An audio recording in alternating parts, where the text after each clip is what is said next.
Sister గారు, Reena sister గారు, కవిత sister గారు, ప్రగతి నగర్. 24 బుధవారం మంగా సిస్టర్ గారు, కుమార్తె స్నేహ, సహోదరి కుమారి, మార్కండేయ కాలనీ. 25 బేస్తవారం విజయ సిస్టర్ గారు, ఐబీ కాలనీ. సునీత సిస్టర్ గారు, సూపర్ బజార్. కవిత సిస్టర్ గారు, మార్కండేయ కాలనీ. 26 శుక్రవారం భాగ్యమ్మ, సమాధానం సిస్టర్ గారు, ఇందిరానగర్. ఈ బుధవారం ప్రగతి నగర్ లూదియమ్మ గృహంలో ఉపవాస ప్రార్థన ఉదయం 10 గంటలకి. సాయంకాలం 7 గంటలకి మందిరంలో బైబిల్ స్టడీ. ప్రతి ఆయా స్థలాల్లో జరిగే బైబిల్ స్టడీస్ ఈ వారం క్రమంగా జరుగుతాయి. ఆయా ప్రాంతానికి చెందిన వారు తప్పకుండా పాల్గొనాలని మనం చేస్తున్నాం. శనివారం ఉదయం 10 గంటలకి శుద్ధీకరణ కూడిక, సాయంకాలం 7 గంటలకి మరలా శుద్ధీకరణ కూడిక. ఆదివారం ఉదయం 9 గంటలకు ఆరాధన, బల్ల ఆరాధన తర్వాత మరలా బాప్తిసా. ఆదివారం ఈరోజు సాయంకాలం యవనస్తుల కూడిక. దేవునికి మహిమ కలుగును గాక. హల్లెలూయా. గత 3 రోజులు 89 కాలనీలో చాలా ఆశీర్వాదకరంగా మీటింగ్స్ ముగిశాయి. సమస్త మహిమ దేవునికే చెందునుగాక. ఆమేన్. నిజంగా మేము ఊహించిన దానికంటే అధికంగా దేవుడు సేవకులు నడిపించాడు. సేవకుల లెక్క ఇంచుమించు 350 మంది. స్తోత్రం చెప్పండి గట్టి. చప్పట్లు కొట్టి దేవుని మహిమపరుస్తాము. హల్లెలూయా. చాలాసార్లు నేను చెప్తూ ఉంటాను, నేను ఎక్కడో మీటింగ్కి వెళ్ళి చుట్టూ వర్షాలు పడ్డాయి, ఎక్కడ నేను మీటింగ్ జరిగిస్తున్నానో అక్కడ మాత్రం వర్షం లేదు, దేవుడు గొప్ప కార్యం చేశాడు అని ప్రతి వారం సాక్ష్యం చెప్తూ ఉంటాను. మీలో కొంతమంది ఏమన్నారో తెలుసా, ప్రతి ఆదివారం మీరు ఆ సాక్ష్యం చెప్తూ ఉంటారు, ఆ సాక్ష్యాన్ని ఇప్పుడు మేమందరం అనుభవించాము అన్నారు. హల్లెలూయా. ఆ 3 రోజుల్లో నిజంగా ఆయా ప్రాంతాల్లో చుట్టూ వర్షాలు పడ్డాయి. అక్కడ మాత్రం ఆ మీటింగ్ సమయంలో ఆశ్చర్యమైన కృప చూపించి ఏ ఆటంకం లేకుండా అద్భుతంగా దేవుడు జరిగించాడు. అందరూ బాగా చప్పట్లతో దేవుని కనపరచండి. హల్లెలూయా. ఆ సభలో చివరి రోజు ఎవ్వరికి అర్థం కాని, ఎవరు కూడా లక్ష్య పెట్టని ఒక మహా అద్భుతం జరిగింది. I think it's an greatest wonder. సరిగ్గా 6 గంటలకి పిల్లలు పట్టాలు వేస్తున్నారు. ఆ పట్టలంతా తడిసిపోయి ముద్దగాయి, వర్షపు నీళ్ళు, మట్టి, బురద అంత లోపల చేరింది. అది వేసేసరికి అంత తడి, అంత బురద. ఇప్పుడు ఈ పట్టాలు కడిగితే ఎప్పుడు ఎండుతాయి? సాయంత్రం 6, చల్లగా ఉంది వాతావరణం. కానీ నేను చూస్తుండగా జరిగిన అద్భుతం ఏంటో తెలుసా? ఆ తడి పట్ట వేశారు, బురదగా ఉంది. వేసి సరిగ్గా 5 నిమిషాల లోపు పట్ట మొత్తం ఎండిపోయి ఉంది. పిల్లలు దాన్ని ఉడుస్తుంటే దుమ్ము వచ్చింది. బురద కాలేదు, పొగ, దుమ్ము లేసింది. అంటే మిట్ట మధ్యాహ్నం ఎండాకాలంలో 12 గంటలకు వేస్తే ఎండిపోయిన తర్వాత ఊడిస్తే ఎలా బురద వస్తుందో, దుమ్ము వస్తుందో, ఆ విధంగా సాయంకాలం ఊడుస్తుండే దుమ్ము వచ్చి శుభ్రంగా అయిపోయిందండి పట్టాలన్నీ కూడా. దేవుని మంచిగా మహిమ చెల్లిస్తారా? చెప్తారా గట్టిగా? యేసయ్యా స్తోత్రం అనండి. యేసయ్యా స్తోత్రం. నేను అది ఆలోచిస్తూనే ఉన్నాను. ఇశ్రాయేలీలు ఎర్ర సముద్రం పాయలైన తర్వాత 6 నెలలు నడిచారట. ఆమేన్. ఇంచుమించు ఇది కూడా అలాంటిదే అనుకుంటున్నాను నేను. ఆమేన్. అది మీకు చాలా పెద్దగా అనిపించవచ్చు, కానీ నాకు మాత్రం చాలా పెద్ద అద్భుతం అది. హల్లెలూయా. దేవుడు ఆ కూడికలను తానే భారమెత్తి నడిపించాడు. సమస్త మహిమ దేవునికి కలుగును గాక. హల్లెలూయా. 200 మంది సేవకులు వస్తారని మేము అనుకున్నాం, కానీ దేవుడు అంతకంటే ఎక్కువగా తీసుకొచ్చాడు. చాలా ఆశీర్వాదకరంగా జరిగించాడు. వైట్ డ్రెస్లో సేవకులందరూ కూడా చర్చ్ నుండి కమ్యూనిటీ హాల్కి ఒక పూట ప్రేయర్ ర్యాలీ తీయమని చెప్పాను. ప్రార్థన చేస్తూ ఆ వీధులకు వెళ్ళేసరికి మొదటిసారి కదా కాలనీలో అంతమంది తెల్ల బట్టలు చూస్తున్నారు. ప్రజలందరికీ అదొక సూచన, అదొక వింత. ఆశీర్వాదకరంగా దేవుడు జరిగించినందుకై ఒక్కసారి 2 చేతులు పైకెత్తి యేసయ్యా స్తోత్రం అని చెప్పారు. హల్లెలూయా, హల్లెలూయా. ఈ వారంలో కూడా నాకు బయట కొన్ని చర్చ్ డెడికేషన్స్ ఉన్నాయి. ఆశీర్వాదకరంగా జరగాలని ప్రార్థన చేయండి. మరి ముఖ్యంగా ఈరోజు ఫాదర్స్ డే. సంఘంలో తండ్రులందరికీ శుభాభివందనాలు. దేవుడు మిమ్మల్ని దీవించుగాక. హల్లెలూయా. ఇంకా మన సంఘంలో నిండు వృద్ధాప్యంలో ఉన్న తండ్రులను ఇంకా దేవుడు మనకు అనుగ్రహించుగాక. హల్లెలూయా. సంఘానికి తండ్రులు ఉండడం చాలా ఆశీర్వాదం. వారి ఆలోచనలు మనకు ఆశీర్వాదం. దేవుడు వారిని దీవించుగాక. అంతేకాదండి, ఈరోజు మ్యూజిక్ డే. స్తోత్రం. సంగీతకారులకు శుభాభివందనాలు. ముఖ్యంగా పెళ్లి కొడుకుకి రేపు పెళ్ళి, వాడు ఇక్కడ ఉన్నాడు. హల్లెలూయా. అన్నిటికంటే ముఖ్యంగా దేవుని యొక్క ఆశ్చర్యమైన కృపను బట్టి గత 47 సంవత్సరాలు నన్ను ప్రభు తన కృపలో భద్రపరిచి ఈరోజు 48వ సంవత్సరం అడుగుపెట్టే కృప దీనుడైన నాకు దేవుడు అనుగ్రహించాడు. హల్లెలూయా, హల్లెలూయా. అంతకంటే విశేషమైన సాక్ష్యం ఏంటంటే, ఈరోజు ప్రభు నాకు సేవను బయలుపరిచిన దినం, నన్ను ఒక సేవకునిగా ఎన్నుకున్న దినం.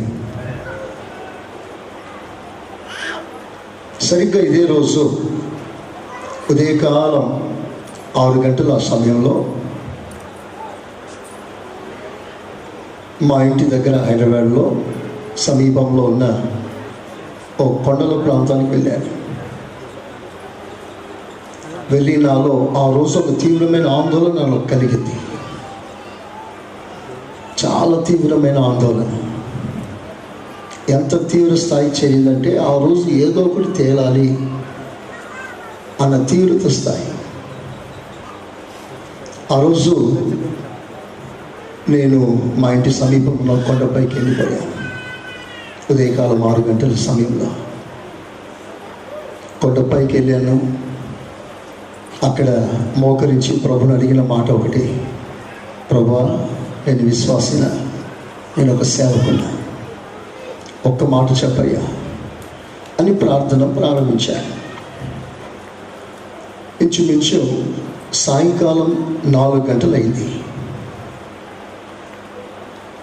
4 గంటల వరకు నేను మోకాల మీదనే ఉన్నాను.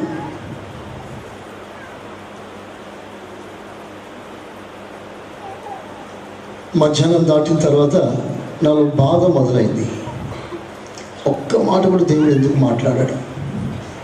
ఒక్క మాట. ఓ ప్రక్కన శరీరంలో నొప్పి, నడుము నొప్పి, మోకాలు నొప్పి లాగుతుంది. ఆ కొండ సమభూమికి ఏం లేదు, అట్లా ఏటవాలంగా ఉంది. బాధ పెరిగే కొలది నేను రాళ్ళన్నీ ఏరుకొని నా మోకాల కింద వేసుకున్నాను. దాని మీద మోకరించాను. ఇంకా నొప్పి ఎక్కువైంది. నా బాధ చూసి దేవుడు త్వరగా మాట్లాడుతాడని ఒక ఆశ అంతే. 4 గంటల వరకు అలాగే ఉండిపోయాను. ఏడ్చుకుంటూ ప్రార్థన చేస్తూ ఉన్నాను. సరిగ్గా 4:05 టైంలో ప్రభు చాలా స్పష్టంగా నాతో మాట్లాడాడు. మెల్కీసెదెకు క్రమం చొప్పున నీవు నాకు యాజకుడవై ఉన్నావు, నీవు నా సేవ చేయాలి. అది జూన్ నెల, సరిగ్గా 7వ రోజు. నేను తిన్నగా ఇంటికి వెళ్ళాను. నేను నమ్మండి, జూన్ నెల 21వ తారీఖు నుండి డిసెంబర్ నెల 31వ తారీఖు వరకు నేను రాత్రులు నిద్రపోలేదు. Whole nights. ఇంట్లో అందరూ పడుకున్న తర్వాత నేను ఫ్రంట్ రూమ్లో పడుకుంటాను. అక్కడ ఒక సోఫా ఉంటుంది. ఆ సోఫా దగ్గర నిలువు మోకాల మీద ఉంటే రాత్రి 10 గంటల నుండి ఉదయకాలం 4 గంటల వరకు మోకాలు దిగేవాడిని కాదు. మధ్యరాత్రి బాగా నడుము నొప్పి వస్తే నా చేతితో సోఫాను ఆనుకునేవాడిని, కూర్చునేవాడిని కాదు. 6 మంత్స్ 6 నెలల 6 రాత్రులు, 6 నెలల రాత్రులు ప్రతి రాత్రి మోకాల మీద ఉండి అలాగే కృప కొరకు ప్రార్థన చేసేవాడిని. ఎందుకంటే సేవకు కావాల్సిన అర్హత నాలో ఏ ఒక్కటి లేదు. మనుష్య రీతిగా ఆలోచిస్తున్నప్పుడు సేవ చేయడానికి ఐఎమ్ నాట్ క్వాలిఫైడ్. నాకు ఏ అర్హత వర్దినెస్ లేకుండే. కనుక నా కృప కావాలి. నా జ్ఞానం, నా బలం, నా తెలివితేటలతో సేవ చేయకూడదు. భయము, పిరికితనం, ఎవరి ముందు నిలబడలేను, నత్తి, ఎన్నో బలహీనతలు, వీటన్నిటి మధ్యలో ప్రభు దగ్గర కృప అడుగుతున్నాను. 6 మంత్స్, ఈ 6 నెలలు రాత్రుల్లో నిద్రపోకుండా అలాగే కనిపెట్టి ఒక కన్ఫర్మేషన్ వచ్చిన తర్వాత డిసెంబర్ నెలలో 31వ తారీఖున 1990వ సంవత్సరంలో నన్ను నేను ప్రభు సేవకు సమర్పించుకున్నాను. 90 అంటే ఇప్పుడు 25 years అంతేనా. దేవుని సేవలో అడుగుపెట్టి సిల్వర్ జూబ్లీ అయింది. స్తోత్రం, హల్లెలూయా. 25 సంవత్సరాలు ఈ సేవలో ప్రభువును నడిపించాడు. తన కృప నాకు తోడుగా ఉంచాడు. ఇంచుమించు 20 సంవత్సరాల నుండి నేను ప్రయాణం చేస్తున్నాను. రాత్రులు పగళ్ళు ప్రయాణాలు చేస్తున్నాను. 1000 కిలోమీటర్లు ప్రయాణం చేస్తున్నాను. నా ప్రయాణాల్లో రోడ్డు ప్రక్కన ఎన్నో శవాలు పడి ఉండటం చూశాను. ప్రతి ప్రయాణంలో ఎన్నో యాక్సిడెంట్స్ చూశాను. కొన్నిసార్లు మా ప్రయాణాల్లో కూడా బండి నడిపించేవారు కళ్ళు మూసిన సందర్భాలు కూడా ఉన్నాయి. కునికిన సందర్భాలు ఉన్నాయి. పెద్ద పెద్ద ప్రమాదాలు తప్పిన సందర్భాలు ఉన్నాయి. అయినను గత 20 సంవత్సరాల్లో ప్రయాణం చేస్తున్నాను. ఈరోజు వరకు కంటికి పాపల ప్రభు నన్ను కాపాడుతూ ఈరోజు మరలా సజీవులకు సన్నిధిలో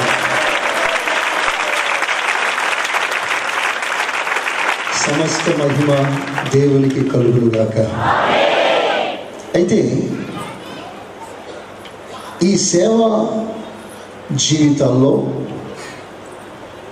ప్రభు నాకిచ్చిన వాగ్దానాల విషయమేమి, సంఘానికి ఇచ్చిన వాగ్దానాల విషయమేమి, ప్రతి వాగ్దానం పట్ల దేవుడు నమ్మకస్తుడై ప్రతి వాగ్దానం అక్షరాలుగా నెరవేర్చాడు. ఆమేన్.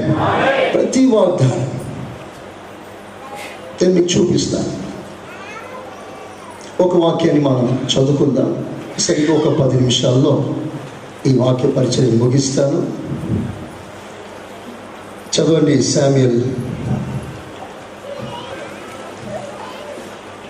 2వ పుస్తకం.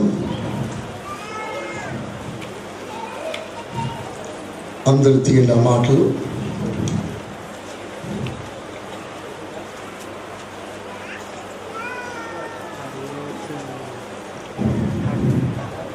శామ్యూయల్ 2వ పుస్తకం 7వ అధ్యాయం 18వ వాక్యం 19వ వాక్యం. దావీదు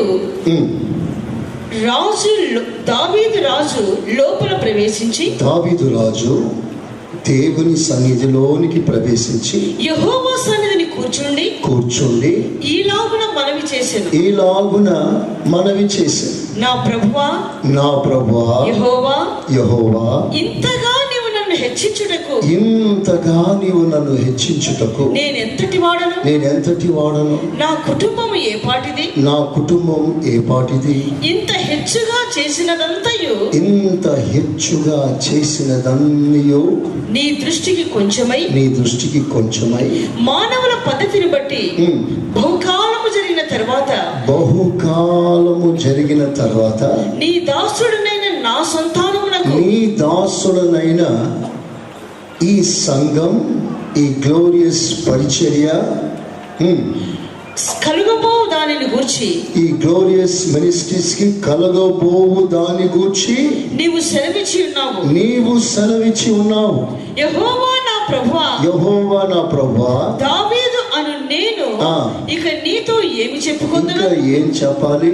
యెహోవా నా ప్రభువా, నీ దాసుడైన నన్ను నీవు ఎరిగి ఉన్నావు. నీ వాక్కును బట్టి నీ ఇష్టానుసారముగా ఈ ఘన కార్యములను జరిగించి నీ దాసుడకు నాకు దీన్ని తెలియజేసితివి. కాబట్టి దేవా యెహోవా, నీవు అత్యంతమైన ఘనత గలవాడవు. నీ వంటి దేవుడు ఒకడును లేడు. మేము వినిన దానినంతటిని బట్టి చూడగా నీవు తప్ప దేవుడెవరును లేడు. నీవు జనుల అగుటకై వాటిని నీవు యోచించినట్లును, నీకు ఖ్యాతి కలుగునట్లును, నీ జనులను బట్టి నీ దేశములకు భీకరమైన మహాకార్యములను చేసినట్లును, దేవుడమైన నీవు ఐగుప్తు దేశంలో నుండి, ఆ జనుల వశంలో నుండి, వారి దేవతల వశంలో నుండి నీవు విమోచించిన ఇశ్రాయేలును బట్టి నీ జనుల వంటి జనము లోకమునందు మరి ఎక్కడ ఉన్నది? ఆమె చివరి వచ్చిన మరొకసారి చదువుతారా? లాస్ట్ అక్కడ చదువు. నీకు జనులగుటకై వారిని నీవు విమోచించినట్లును, నీకు ఖ్యాతి కలుగునట్లును, నీ జనులను బట్టి నీ దేశమునకు భీకరమైన మహాకార్యములను, నీ జనులను బట్టి నీ దేశానికి భీకరమైన మహాకార్యములను చేయునట్లు దేవుడమైన నీవు ఐగుప్తు దేశంలో నుండి, ఆ జనుల వశములో నుండి, వారి దేవతల వశములో నుండి నీవు యోచించిన ఇశ్రాయేలును బట్టి నీ జనుల వంటి జనము లోకమందు మరి ఎక్కడ ఉన్నది? ఎక్కడ లేదు. అందరూ చప్పట్లు కొడుతూ దేవుని కనపరుస్తామా? గట్టిగా హల్లెలూయా, ఇంకా గట్టిగా.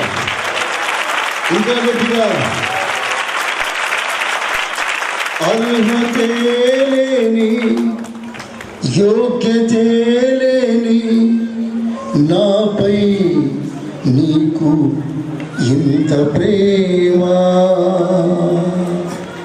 ఎందుకయ్యా యేసయ్యా, నాపైన నీకు ఇంత ప్రేమ ఎందుకయ్యా యేసయ్యా, నాపైన నీకు ఇంత ప్రేమ. అర్హతే లేని, యోగ్యతే లేని నాపైన నీకు ఇంత ప్రేమ. అర్హతే లేని, యోగ్యతే లేని నాపైన నీకు ఇంత ప్రేమ ఎందుకయ్యా యేసయ్యా. హల్లెలూయా. చూడండి, కొన్ని విషయాలు దావీదు అంటున్నాడు, నన్ను ఇంతవరకు తెచ్చినది నీ కృప. ఇంగ్లీష్ బైబిల్లో మీరు చూస్తే నన్ను ఇంతగా ఘనపరిచినది అని తెలుగులో తర్జుమా చేయబడ్డ ఈ స్థాయి వరకు నువ్వు నన్ను నడిపించావు, అందుకు నేను యోగ్యులను కాను. స్తోత్ర, హల్లెలూయా. నన్ను ఈ స్థితి వరకు తీసుకొచ్చా. ఎక్కడి నుంచి తెచ్చావు? ఏ స్థితిలో నుంచి ఏ స్థితిలోకి దేవుడు దావీదును తీసుకొచ్చాడు? 78వ కీర్తన ఒకసారి చూడండి. 78, 78, 70.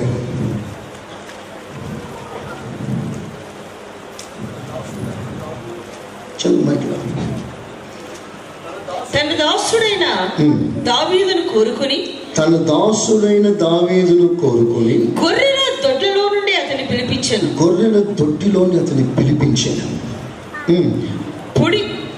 గొర్రెలను వెంబడించుట మాన్పించి తన ప్రజలైన యాకోబును తన స్వాస్థ్యమైన ఇశ్రాయేలును మేపుటకై ఆయన అతనిని రప్పించాను.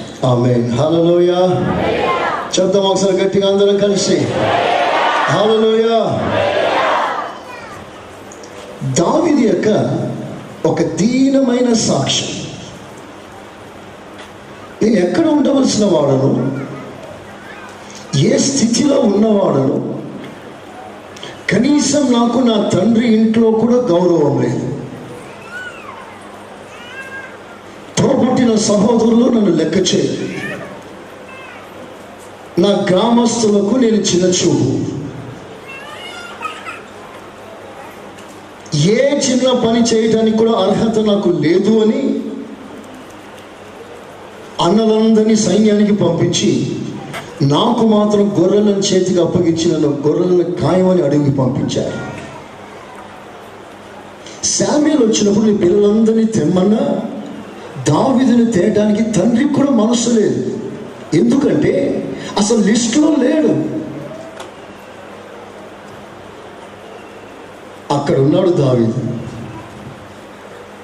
ఇప్పుడు ఆ స్థితిని దావీదు గుర్తు చేసుకొని, ఎక్కడ ఉన్నానయ్యా నేను, ఏ స్థితిలో ఉన్నాను, ఈ రోజున దేశాన్నే పరిపాలన చేయగలిగిన స్థాయిలోకి నువ్వు నన్ను తీసుకొచ్చావే, నేను అసలు యోగ్యతే లేని వాడను. Praise the lord. ఏముంది నాలో, ఎంతటి వాడను నేను, హూ యామ్ ఐ? ఈ మాట ఆయన చెప్పడానికి గల కారణం ఏంటంటే, ఆయన ఏదో సాధించాలని చెప్పుకోవట్లేదు. తన శక్తి, తన సామర్థ్యం, తన జ్ఞానం, తన వివేకం వల్ల ఈ స్థితికి నేను వచ్చానని చెప్పట్లేదు. అసలు నేను ఇక్కడ రావటానికి అర్హుడను కాను. I'm not worthy. నాలో ఏ కొంచెమైన యోగ్యత లేదు. అసలు నేను ఎందుకు పనికి మాలిన వాడను అని ఉన్నత స్థితిలో కూడా తగ్గించుకుంటున్నాను. దావీదు జీవితంలో చూస్తే ఈ జీవితం, ఈ తగ్గింపు జీవితం కొంతకాలం ఉండి తర్వాత మారిపోయిన సాక్ష్యం కనబడదు. చివరి శ్వాస వరకు, చివరి దినము వరకు దావీదు తగ్గింపు గలవాడిగానే జీవించాడు. తగ్గింపుతోనే మృతి పొందాడు. స్తోత్రం చెప్పండి. హల్లెలూయా. తన జీవితం అంతా కంటిన్యూ అయింది. Humility, humble life. బైబిల్లో కాంట్రాస్ట్గా మరో రాజు ఉన్నాడు. అతని పేరు ఉజ్జియా. అతను ఎంతో దీనంగా ప్రారంభించాడు. చాలా చిన్న స్థాయిలో ప్రారంభించాడు. దేవుడు తనకి మహాజ్ఞానం ఇచ్చాడు, వివేకం ఇచ్చాడు, సమస్తమునిచ్చాడు. ఒక సైంటిస్ట్కి ఉండవలసిన నాలెడ్జ్ కూడా ఉజ్జియాకి ఇచ్చాడు. ఉజ్జియా తన దినములలో మోడర్న్ ఇన్వెన్షన్స్ చేశాడు. కొత్త కొత్త మిషన్స్ కనిపెట్టాడు. తన జ్ఞానాన్ని బట్టి మెషినరీస్ని కనిపెట్టాడు. అంత జ్ఞానం దేవుడిచ్చాడు. కానీ అతడు జ్ఞానం ఎదిగే కొలది, అతడు స్థిరపడిన కొలది అతడు గర్వించాడు, అహంకారం చూపించాడు. పైనుండి ఒక్కసారి కింద పడిపోయాడు. ఈ లాస్ట్ ఎవ్రీథింగ్. దావీదైతే ఎక్కడ ఆరంభించాడో, ఆయన ఆరంభించినప్పుడు తన మనసు ఎలాంటిదో, సింహాసనం మీద కూర్చున్నప్పుడు కూడా అతను అంతే తగ్గింపు గలవానిగా జీవించాడు. చేతులెత్తి స్తోత్రం చెప్తారా? హల్లెలూయా, హల్లెలూయా. ఈ స్థాయి వరకు తెచ్చింది ఇందుకు నేను యోగ్యులను కాదు. నిజంగా ఆ సాక్ష్యం నేను మీతో పంచుకోవటానికి నేను నిలబడ్డాను. ఈరోజు వాక్యం చెప్పటానికి కాదు, ఒక చిన్న సాక్ష్యం. మనం ఈ సేవను ప్రారంభించినప్పుడు మన స్థితి ఏమిటో ఇంచుమించు మీలో కొంతమందికి తెలుసు. మన సేవ ఎక్కడ ప్రారంభించాం, ఏ స్థితిలో ప్రారంభించాం, మన బిగినింగ్ డేస్ ఎలాంటిదో సంఘస్థులో చాలామందికి విషయం తెలుసు. పాత వాళ్ళు కొత్త వాళ్ళకి వాళ్ళే సాక్ష్యాలు చెప్పి కొత్త వాళ్ళకి కూడా తెలిసిన సంగతి నాకు తెలిసింది. చాలా సంతోషం. ఈ సేవ ఆరంభించినప్పుడు కేవలం ఒక 8 మంది పెద్ద పాస్టర్ గారు బ్యాప్టిజం ఇచ్చి 8 మంది సంఘస్థులను సంఘంగా మార్చి ఇక్కడ అప్పగించడం మీకు తెలిసిన విషయం. అక్కడి నుండి సేవ ఎలా ఎదిగిందో, ఎలా దేవుడు ఆశీర్వదించాడో 2 మాటలు మీకు చెప్తాను. సేవ ప్రారంభంలోనే ఒకసారి దైవజనుడు ఏసన్న గారు ఇక్కడికి వచ్చారు. జిఎం కాలనీలో ఉన్నప్పుడు ఏసన్న గారు వచ్చిన తర్వాత ఎలాగో వచ్చాడు కదా అని మీటింగ్ పెట్టాం. మీటింగ్ పెట్టినందుకు రాలేదు ఏసన్న గారు. ఏసన్న గారు వచ్చినందుకు మీటింగ్ ఏర్పాటు చేశాను ఎమర్జెన్సీగా జిఎం కాలనీలో. ఆ రోజు శనివారం ఆదివారం 2 పూటలు కూడికలు పెట్టాం. సడన్లో ఇన్ఫర్మేషన్ అలా అందించాం. ఒక 100 మంది దాకా వచ్చారు సభకి. అంతలో ఎఫ్సిఐలో బాగా స్వింగ్లో ఉంది. అప్పుడు టౌన్షిప్ అంతా కలకల్లాడుతుంది. ఆ రోజు సిఎస్ఐ చర్చ్ నుండి కొంతమంది పెద్దలు ఏసన్న గారి దగ్గరకు వచ్చి అపాయింట్మెంట్ తీసుకొని ఆదివారం సాయంకాలం బుక్ చేసుకున్నారు. మీరు వచ్చి మా చర్చిలో సాయంకాలం మాట్లాడాలి. ఆదివారం ఉదయకాలం అక్కడే జిఎం కాలనీలోని చిన్న షెడ్, కోట నంబర్ T2 122. అంతేనా? ఇంకా గుర్తుంది. సహోదరు ఏలియా గారి ఇంటి ముందు చిన్న షెడ్. అక్కడ ఆరాధన జరిగించి సాయంకాల సమయంలో సిఎస్సి చర్చ్కి వెళ్ళాలి. ఇది అపాయింట్మెంట్.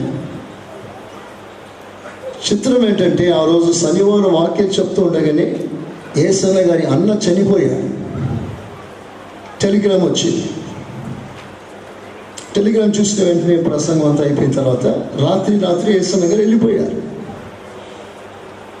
ఏసన్న గారు వెళ్ళిపోయిన తర్వాత మేమంతా ఆదివారం ఆరాధన ముగించుకొని ప్రశాంతంగా కూర్చొని ఉన్నాం. సడన్లో ఎఫ్సిఐ సంఘ పెద్దలు జిఎం కాలనీకి వచ్చారు ఏసన్న గారిని తీసుకెళ్ళటానికి. ఏసన్న గారు ఎప్పుడు వెళ్ళిపోయారు. అప్పుడు వాళ్ళు అన్నారు, ఏసన్న గారు వస్తారు కదా, మీటింగ్ ఏర్పాటు చేశాము, మీరు ఏసన్న గారు ఏంటంటే ఇట్లా జరిగిందయ్యా. సరే ఏం జరిగిందో మాకు తెలియదు, కానీ మేమైతే వెళ్ళి అక్కడ చెప్పలేము విషయాన్ని. ఆ సంగతి ఏదో మీరే వచ్చి చెప్పండి, 2 మాటలు చెప్పండి, వాక్యం చెప్పి ఇట్లా జరిగింది, ఏసన్న గారు వెళ్ళిపోయారు, ఇన్ఫర్మేషన్ మీరే అందించండి అని నాతో అడిగారు. అప్పుడు నా కాలు చేతులను వణికిపోతూ ఉంది. ఎందుకంటే ఆ రోజుల్లో ఆ 20 మందికి వాక్యం చెప్పడం చాలా గొప్ప స్తోత్రం. ఆ 20 మంది ముందు నిలబడడం చాలా గ్రేట్. నేను అప్పుడు అంతలో అడుగు బయట పెట్టలేదు. నేను నన్ను ఇంకో సంఘాలు ఫుల్ అయిపోయిన చర్చ్ అంతా అక్కడ వాక్యం చెప్పడం పిలిచారు. నాకేం చేయాలో అర్థం కావట్లేదు. చాలా ఫోర్స్ చేసి నేను రాను బ్రతిమాలుకున్నాను. కాదు మీరు రండి అని చెప్పేసి ఫోర్స్గా తీసుకెళ్ళారు. ఫస్ట్ టైం నా లైఫ్లో బయట అడుగు పెట్టడం. చర్చిలోకి వెళ్తే ఫుల్ జనం ఉన్నారు, కిటకిటలు ఆడిపోతున్నారు. నేను అడుగు పెట్టేసరికి అందరూ నేను ఏసన అనుకుంటున్నారు. ఎందుకంటే ఏసన ఎవరు చూడలేదు, నన్ను ఎవరు చూడలేదు. నేను కొత్త, ఏసన గారు కొత్త. నన్ను డాయిస్ మీద తీసుకెళ్ళి కూర్చోబెట్టారు. వాళ్ళు నడిపించే పెద్దలు కూడా ఏం చెప్పకుండా నాకు టైం ఇచ్చేశారు. నేను వాక్యం కొరకు మైక్రోఫోన్ తీసుకున్నాను. మైక్రోఫోన్ తీసుకోక మునిపే దేవుని ఆత్మ బహుబలంగా నా మీదకి వచ్చింది. 2.5 గంటల సేపు నేను మాట్లాడాను అక్కడ. 2.5 hours. ఏం మాట్లాడాలో ఇప్పటికీ నాకు గుర్తుంది అక్కడ. చిత్రం ఏంటంటే ఆ ప్రసంగం ముగించిన తర్వాత అదే సిఎస్ఐ చర్చ్లో నుండి చాలామంది పదవుల్లో ఉన్నవారు కూడా రిజైన్ చేసి జీఎం కాలేజీలో చర్చ్లో ఆరాధనకు వచ్చేసారు. స్తోత్రం. ఇప్పటికీ వారు ఇక్కడే ఉన్నారు. వాళ్ళే ఇక్కడ సంఘానికి ప్రారంభికులు, పునాదులు, స్తంభాలు.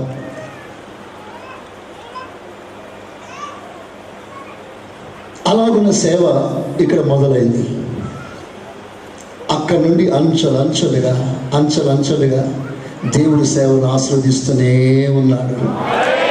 Praise the Lord. హల్లెలూయా.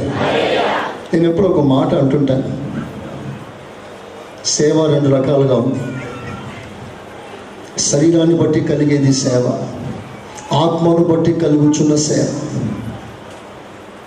చాలామంది వారి సామర్థ్యముతో, వారి టాలెంట్తో బైబుల్ కాలేజీలో నేర్చుకున్న దానిని బట్టి సేవ చేసేవాళ్ళు చాలామంది ఉన్నారు.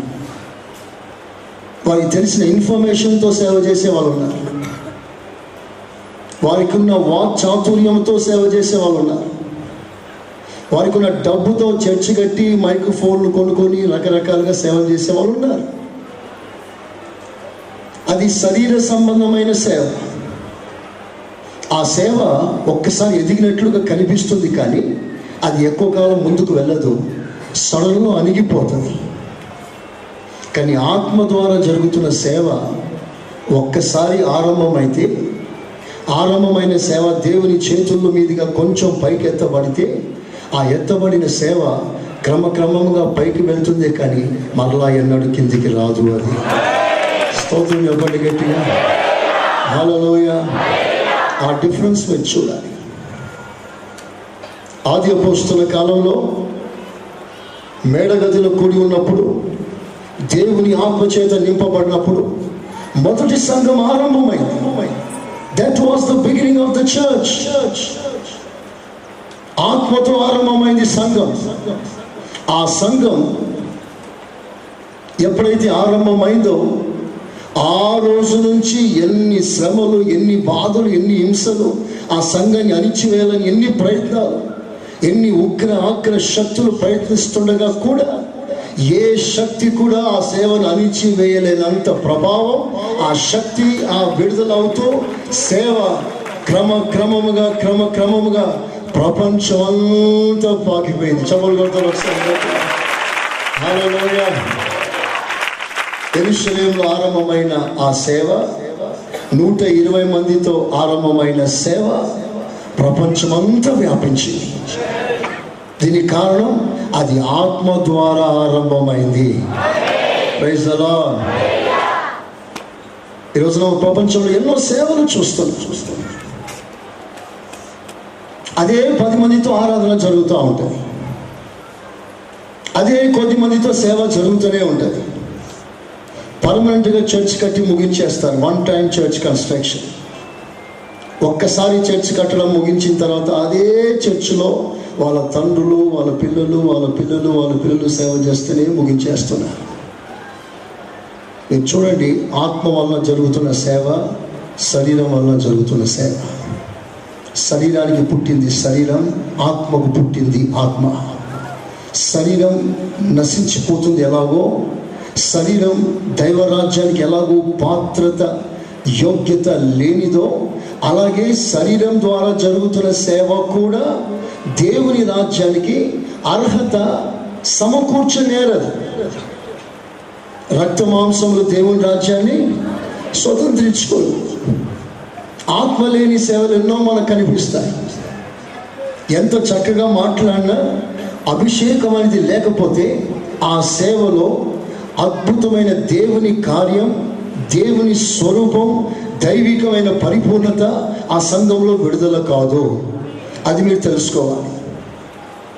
అందుకని మీరు ఆయా ప్రాంతాల్లో వెళ్తున్నప్పుడు ఆత్మతో నింపబడిన సంఘం ఏదో ఆ సంఘంలో వెళ్ళి ఆరాధన చేయాలి. ఈ సంఘం పెద్దది, ఈ సంఘంలో వాక్యం బాగుంటుంది అని వెళ్ళిపోవద్దు. ఏ సంఘం ఆత్మారాధన జరుగుతుందో, ఏ సేవకుడు దేవుని ఆత్మచేత నింపబడి సేవ జరిగిస్తున్నాడో, మీరు ఏ ప్రాంతానికి వెళ్ళినా, ఒక 2 వారాలు గ్యాప్లో వెళ్ళినా మీరు వెళ్ళవలసింది ఆత్మ పూర్ణులైన సంఘానికి మాత్రమే. స్తోత్రం చెప్పండి గట్టిగా. ఒకవేళ మీరు ట్రాన్స్ఫర్ అయితే మీరు ఎక్కడికి ట్రాన్స్ఫర్ అవుతున్నారో అక్కడ మినిస్ట్రీ ఏమైనా ఉందా అని అడగండి.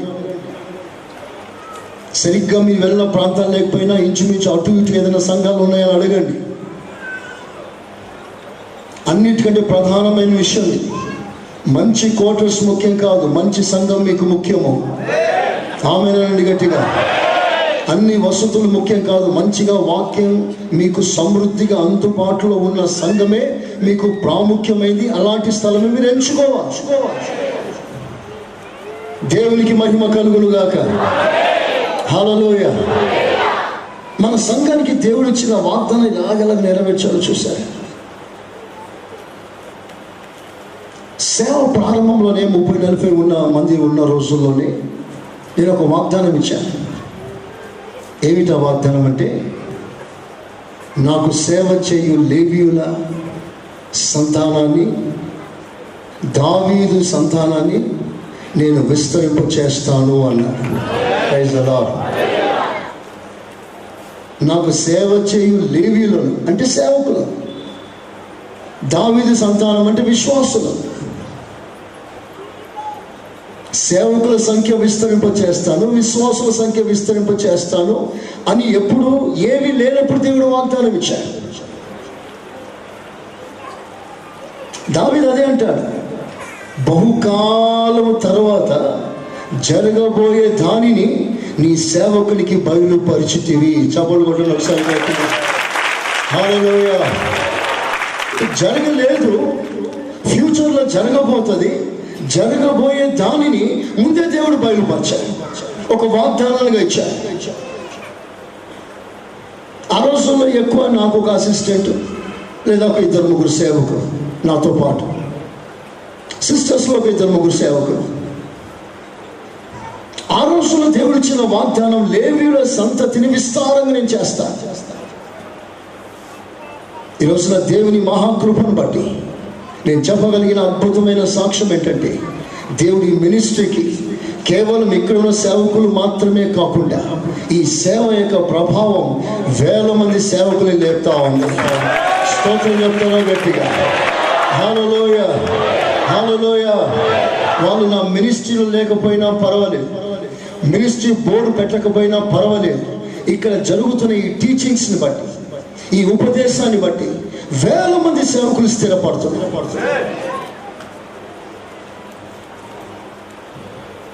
తర్వాత వేల మంది ప్రభువును ఆరాధిస్తున్నారు.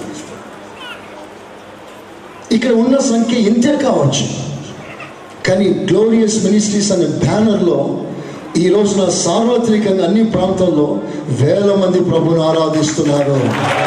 చప్పట్లతో దేవుని కనపరుస్తామా? హల్లెలూయా, హల్లెలూయా, హల్లెలూయా. ఇంతగా నువ్వు నన్ను ఆశీర్వదిస్తావని నేను అనుకోలేదు, దావీదు అంటున్నాడు. ఈ రోజున మనమందరం చెప్పాల్సిన సాక్ష్యం అది. ఇక్కడే ఇదే స్థలంలో ఒక చిన్న గుడిసెలో మనం ఆరంభించిన సేవ. గుడిసె వేయటానికి ముందుగా ఒక టెంట్లో ఆరాధన చేశాం. ఒక టెంట్ వేసి క్రమంగా దేవుడు ఆశీర్వదించిన ఈ సందర్భాన్ని మనం జ్ఞాపకం చేసుకొని ఒక్కసారి మన 2 చేతులు పైకెత్తుదామా? అందరం 2 చేతులు పైకెత్తుదామా? దేవుడు మన జీవితాల్లో, మన కుటుంబాల్లో, మనందరి జీవితాల్లో, మన సేవలో ప్రభు చేసిన కార్యాలను బట్టి మన 2 చేతులు పైకెత్తి మనస్ఫూర్తిగా, హృదయపూర్వకంగా ఒక్క క్షణం దేవునికి స్తోత్రాలు చెప్తూ, దేవుని ఘనపరుస్తూ, ఆ నామాన్ని సన్నిధిస్తాం.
మీరు మీ విషయాల కన్నా, మీ కుటుంబ విషయాల కన్నా దేవుని కూర్చున్న విషయాలకై ఎక్కువ ఆసక్తి చూపించాలి. ఆమేన్. మీ కుటుంబంలో దేవుడు ఇచ్చిన ఆశీర్వాదాల కంటే ఈ సేవ దేవుడు ఎలా ఆస్వాదించాడో ఒకసారి జ్ఞాపకం చేసుకొని మనస్ఫూర్తిగా యేసయ్యా నీకు స్తోత్రం అని చెప్పండి. అందరూ కలిసి చెప్పండి. అందరూ కలిసి చెప్పండి.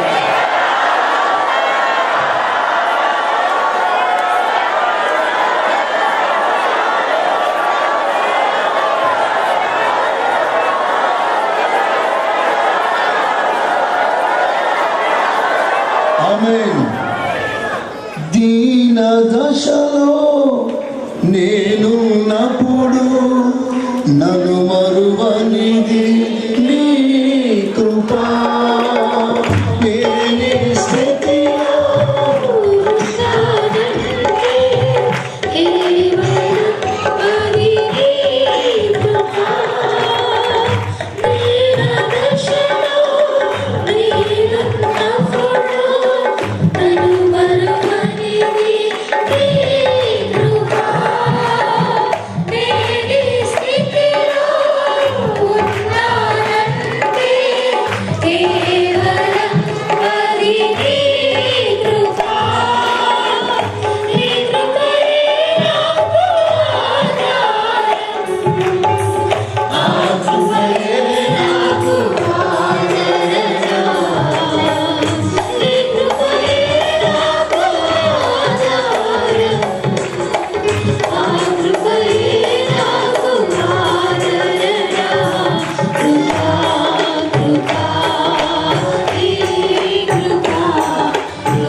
సేవ ప్రారంభంలో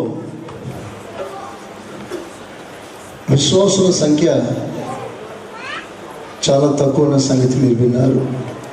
అంతేకాదు, సేవ ప్రారంభంలో మేము అనుభవించిన ఆ ఇబ్బందులు, ఆ కొరతలు, అవసరతలు తీర్చబడని పరిస్థితులు ఎన్నెన్నో సాక్ష్యాలలో ముద్ర వేయబడింది. అనేక సందర్భాల్లో తినడానికి సరైన ఆహారం లేని పరిస్థితులు, కూరగాయలు తెచ్చుకోవటానికి డబ్బులు లేని రోజులు. ఆ రోజుల్లో ఫెయిత్ హోమ్ దగ్గరలోనే ఓ తల్లి ఉండేది, యశోదమ్మ అని. ఆ తల్లి కూరగాయలు అమ్ముకునేది. కూరగాయలు అమ్ముకొని మిగిలిన ఆ కూరగాయల్లో ఎక్కువ శాతం ఆలుగడ్డ మిగిలేది. రోజు ఆలుగడ్డ తీసుకొచ్చి ఇచ్చేది.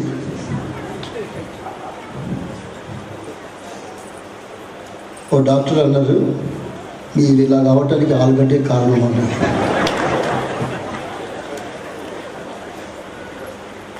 అయితే ఇట్లా ఉండేవాడిని. ఆయన ఇంత పెద్ద సంఘాన్ని భరించాలంటే ఇంత ఉండాలి కదండి. స్తోత్రం. ఫైనాన్షియల్గా చాలా ప్రాబ్లమ్స్ ఉండే రోజు. కానీ దేవుడు నాకు ఇచ్చిన ఆ నడిపింపు ప్రకారంగా ప్రతి పైసా నమ్మకంగా అప్పగించేవాడిని. నడిపించే నాయకులకి తెలియకుండా పైసా ఖర్చు పెట్టాలి. వచ్చిన ప్రతి కానుక ప్రతిది కూడా మూట కట్టేసి సెకండ్ బ్యాడ్కి వెళ్ళి అక్కడ పాస్టర్ గారి చేతిలో పెట్టేసి మరలా విశ్వాసంతో వచ్చేవా. ఇక్కడికి వచ్చినప్పుడు పైసా ఉండేది కాదు. మరలా సేవ ప్రారంభం. మా దగ్గర పైసా ఉంచుకునే వాళ్ళం కాదు. ఒక ఖర్చీఫ్ నేను కొనుక్కోలేదు. ఖర్చీఫ్ లేని రోజుల్లో కూడా ఇట్లా తుడుచుకునేవాడిని. ఖర్చీఫ్ కొనలేదు. చెప్పకుండా చేయకూడదు అని. నాకు బొటన్ వేలు లేదు, రబ్బర్ స్లిప్పర్స్ వేసుకొని నేను నడవలేను, పైగా చెమట వస్తే అస్సలు నడవలేను. చెప్పులు కొనుక్కోవాలని ఆశ, కానీ నడిపించే సేవకులు కొనుక్కోమని చెప్పినంత వరకు ఇంచుమించు 3 సంవత్సరాలు అదే చెప్పులతో నడిచేవాడిని. జారిపోతూ ఉంటుంది చెప్పులు.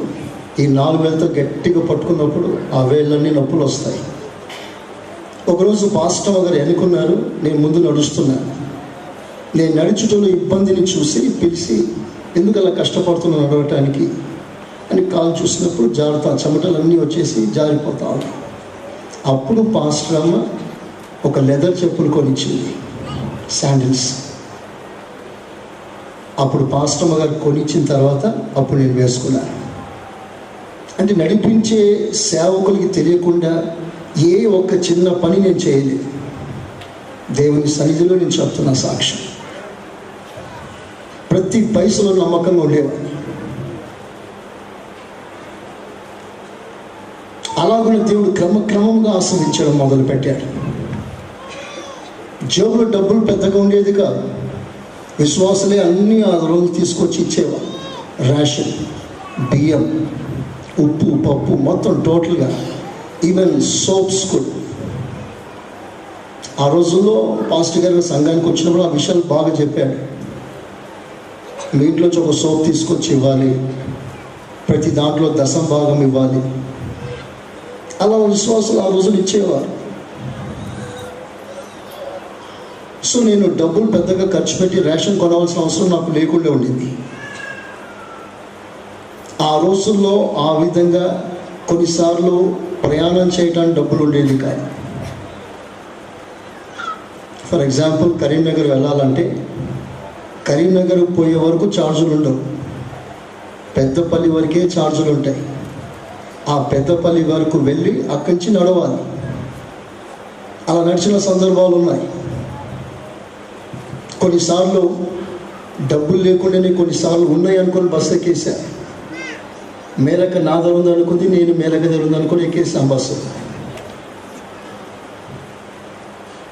కండక్టర్ వచ్చి టికెట్ అంటే ముందు చూపిస్తున్నాను, మేరకు వెనుక చూపిస్తుంది. విచిత్రమైన సంగతి ఏంటో తెలుసా? ఆ రోజు కండక్టర్ ఎవరంటే, ఇదిగో ఈ వీడియో తీస్తున్నాడే ఈ సాల్మన్ వాళ్ళ అమ్మ కండక్టర్ రావచ్చు.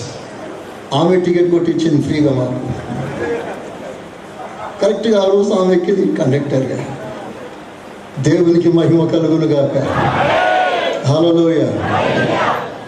ఆ రోజు అక్కడి నుంచి దేవుడు అలా నడిపిస్తూ ఈ రోజున అనేక మంది సేవకులకి మన మినిస్ట్రీ అన్ని విధాలుగా ఆశీర్వాదకరంగా దేవుడు మార్చాడు. కానీ చెప్పుకోదగిన సాక్ష్యం ఏంటంటే, సేవకులు ఉన్నారు కాబట్టి కఠినమైన పరిస్థితుల్లో కూడా మా అవసరతలు ఎవరికి తెలియచేయలేదు. చేయి చాపి ఒక్కడిని రూపాయి అడగలేదు. ఛార్జీలకి డబ్బులు అడుక్కోలేదు ఎవరిని. ఆ రోజే కాదు, ఈ రోజు వరకు ఈ 25 సంవత్సరాల సేవలో చెయ్యి చాపిన జాబితా, పరిస్థితి, సందర్భం ఒక్కటి కూడా నా జీవితంలో దేవుడు రానివ్వలేదు. నేను ఇచ్చేవానిగా దేవుడు చేశాడే కానీ నేను ఎన్నడూ ఎవరి దగ్గర తీసుకోలేదు. దేవునికి మహిమ కలుగును గాక. హల్లెలూయా, హల్లెలూయా.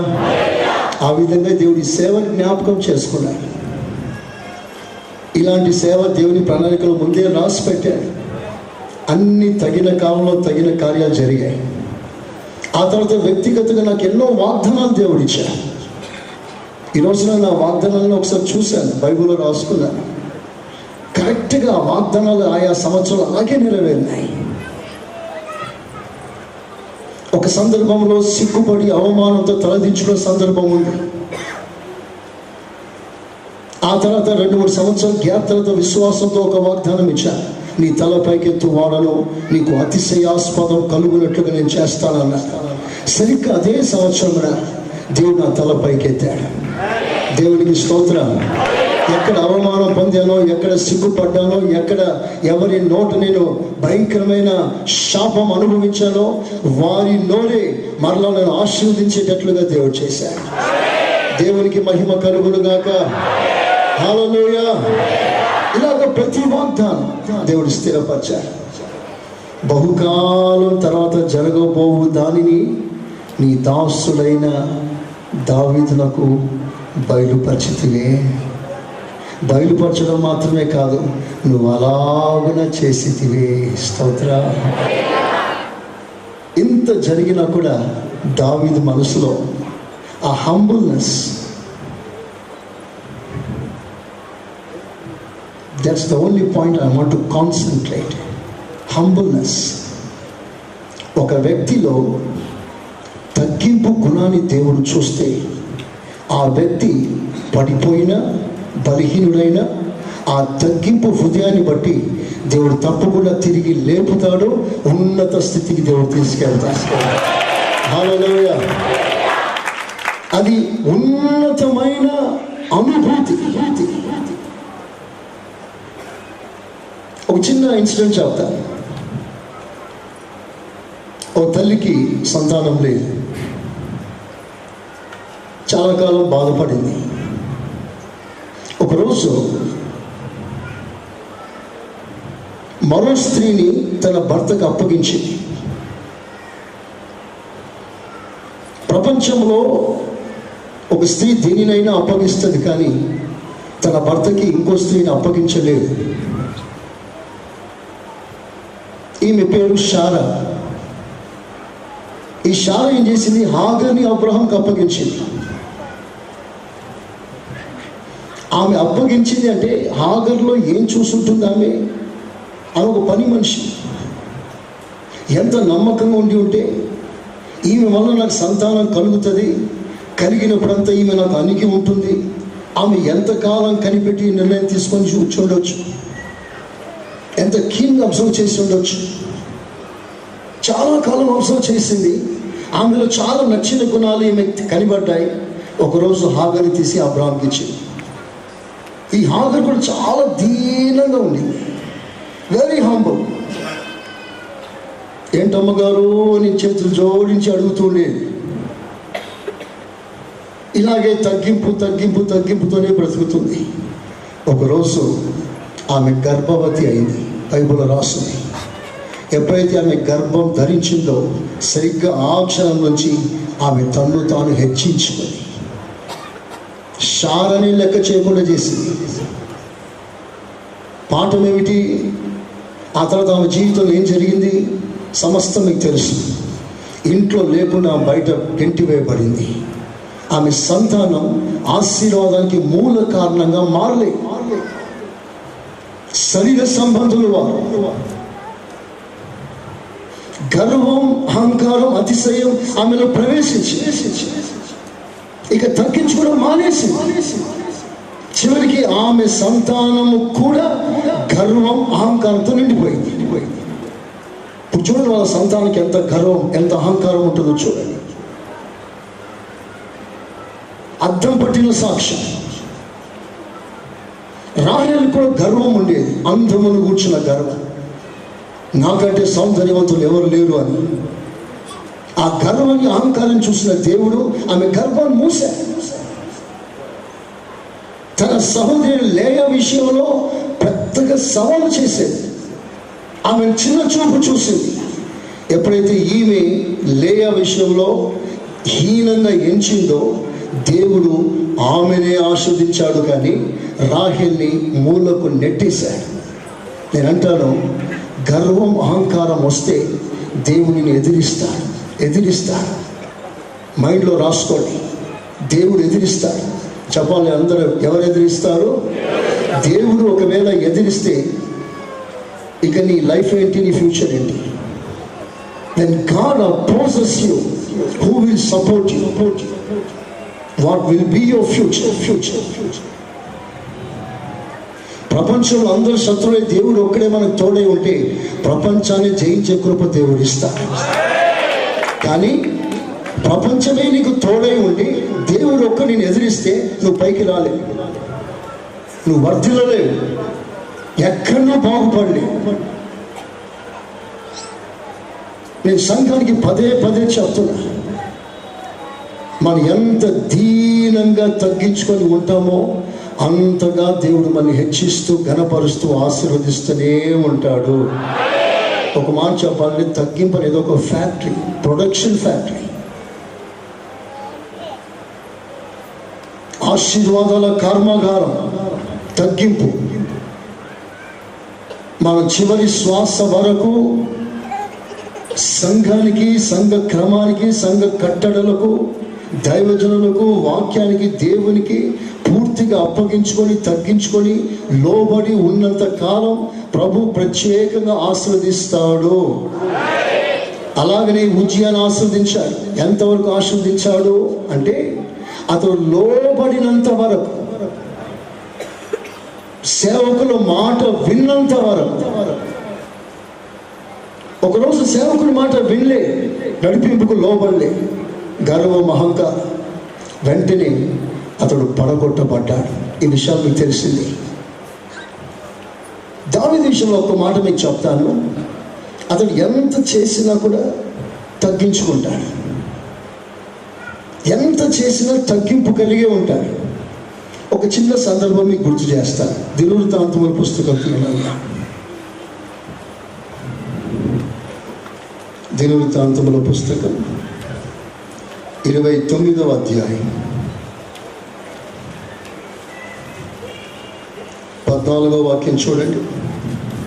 ఈ ప్రకారము మనపూర్వకముగా ఇచ్చు సామర్థ్యము, ఈ ప్రకారం మనపూర్వకంగా ఇచ్చు సామర్థ్యం మాకుండుటకు నేనెంత మాత్రపు వాడను, నా జనులు ఎంత మాత్రపు వాడను. సమస్తమును నీ వలననే కలిగిను కదా, నీ స్వసంపత్యములో కొంత మేము నీకు ఇచ్చి ఉన్నాము. కొంత నీవు మాకు ఇచ్చిన దాంట్లో కొంత మీకు ఇచ్చా. నేను ఏమాత్రపు వాడను, నేను ఏం చేయగలిగాను, నీవు ఇచ్చిన దాంట్లో కొంత ఇచ్చా. కొంత. అందరూ చెప్పండి, ఎంత ఇచ్చాడట? ఆ కొంత ఎంత చూద్దామా ఒకసారి. 22వ అధ్యాయం చూడండి. 22వ అధ్యాయం 14వ వాక్యం. ఇదిగో నేను నా కష్ట స్థితిలోనే ప్రయాసపడి. ఆ మాటలన్నీ కూడా మీరు నోట్ చేసుకోండి. సంపన్న స్థితిలో ఏం కాదు, కష్టస్థితిలోనే ప్రయాసపడి యెహోవా మందిరము కొరకు 2 లక్షల మనుగుల బంగారమును 2 లక్షల మనుగుల బంగారమును 10 కోట్ల మనుగుల వెండిని 10 కోట్ల మనుగుల వెండి తూచ శక్యము కానంత విస్తారమైన ఇత్తడిని తూకములో పెట్టలేనంత ఇత్తడిని ఇనుమును సమకూర్చి ఉన్నాను. బ్రానులను రాళ్లను కూర్చి. ఇంకా చాలా ఉన్నాయి లిస్ట్. అందరు మీ తలల పైకి ఎత్తని చెప్తాను. బంగారం గురించి ఏం రాసింది చెప్పండి బ్రదర్స్, చదవండి ఒకసారి. 2 లక్షల మనుగుల. ఇంగ్లీష్ బైబిల్లో టాలెంట్, తెలుగు ట్రాన్స్లేషన్లో 2 lakhs అని ఉంది, కానీ ఇంగ్లీష్లో 1 lakh అని ఉంది. సరే, ఏదైనా సరే 1 lakh టాలెంట్ ఆఫ్ గోల్డ్. నేను దాన్ని కొంచెం డిక్షనరీ రిఫర్ చేస్తే 1 talent is equal to 33 kgs. మీరు చెప్పాలి, లెక్కలు నేర్పిస్తాను. 1 talent is equal to 33 kgs. అందరూ చెప్పండి గట్టిగా. 33 kgలు చెప్పండి. 1 talent 33 kgs. అప్పుడు 1 lakh talent is equal to 1 lakh is equal to 33.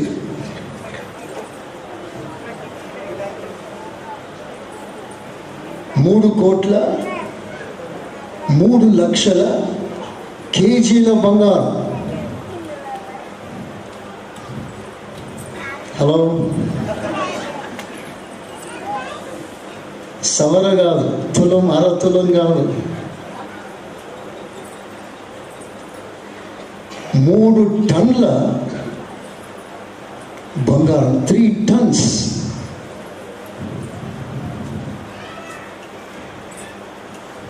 మూడు టన్నుల బంగారం ఇచ్చాడండి దేవుని మందిరానికి. తెలుగు ట్రాన్స్లేషన్స్ ప్రకారంగా 6 టన్స్,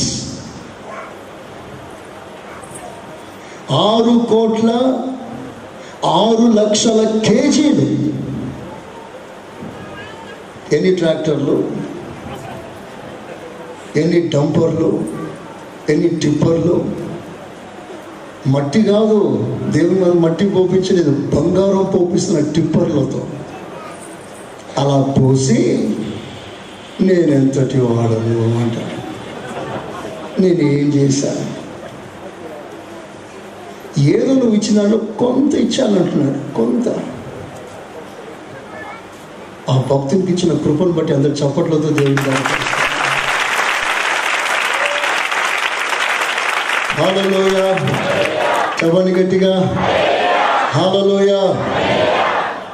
అంత విస్తారంగా చేసి కూడా ఇంకా లెక్క చాలా విస్తారంగా ఉంటుంది.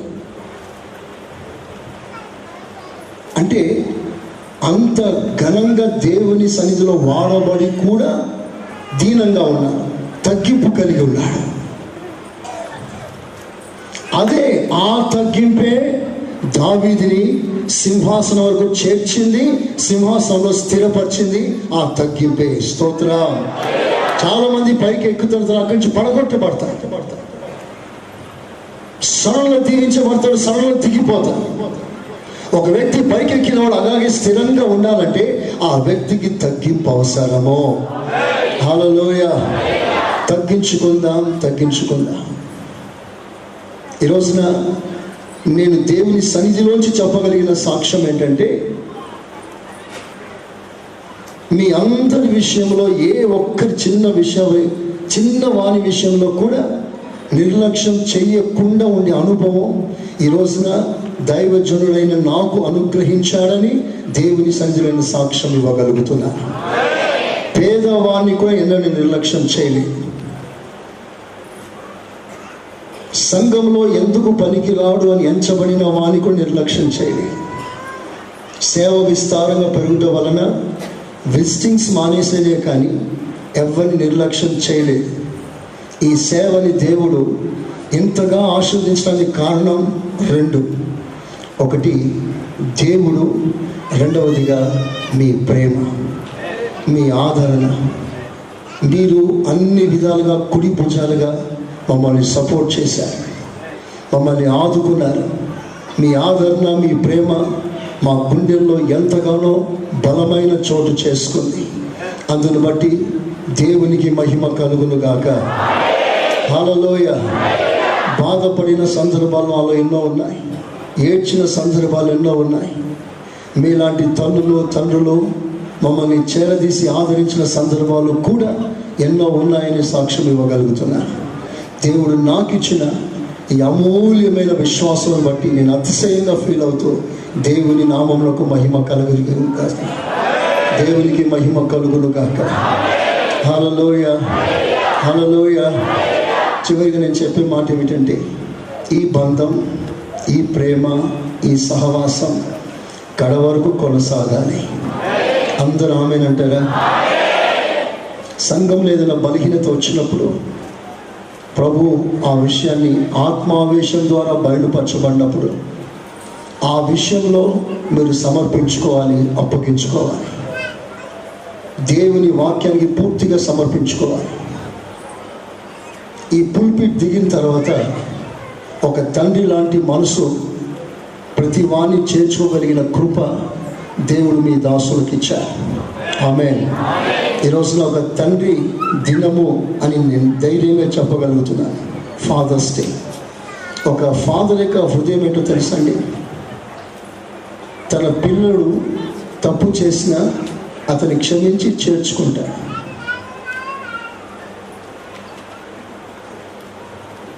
అతన్ని బయటికి పంపించేసి ఎన్నడూ రాకూడదు, వెళ్ళిపో అని జైలుకి అప్పగించడము, ఇంకెక్కడో చేయడమో చేయలేదు. ఆ పని చేయలేదు.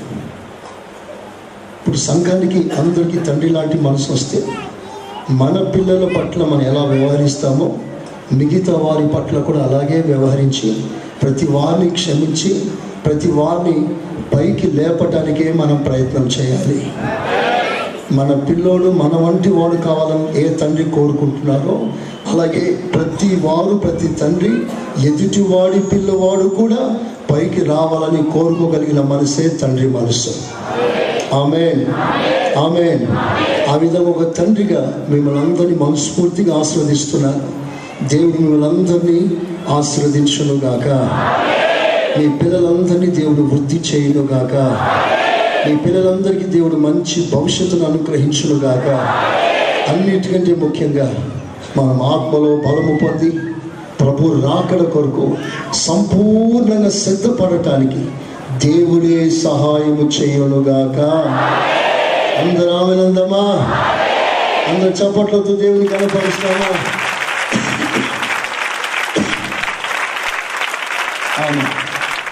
అందరూ మోకరిస్తాం. ఒకసారి అందరూ మోకరిస్తాం.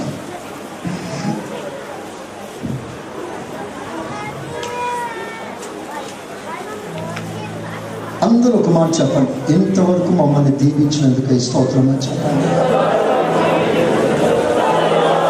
అందరూ చెప్పండి ఆ మాట.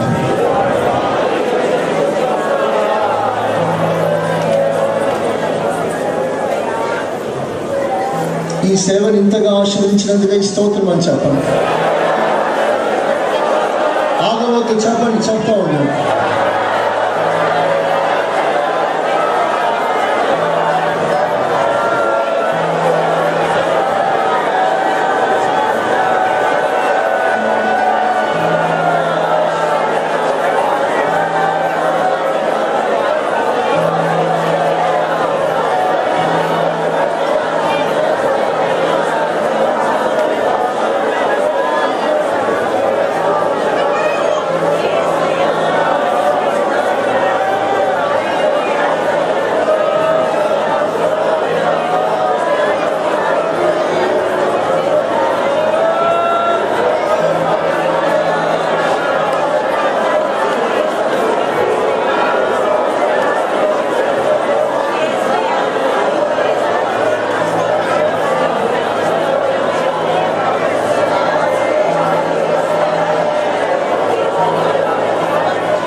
Amen.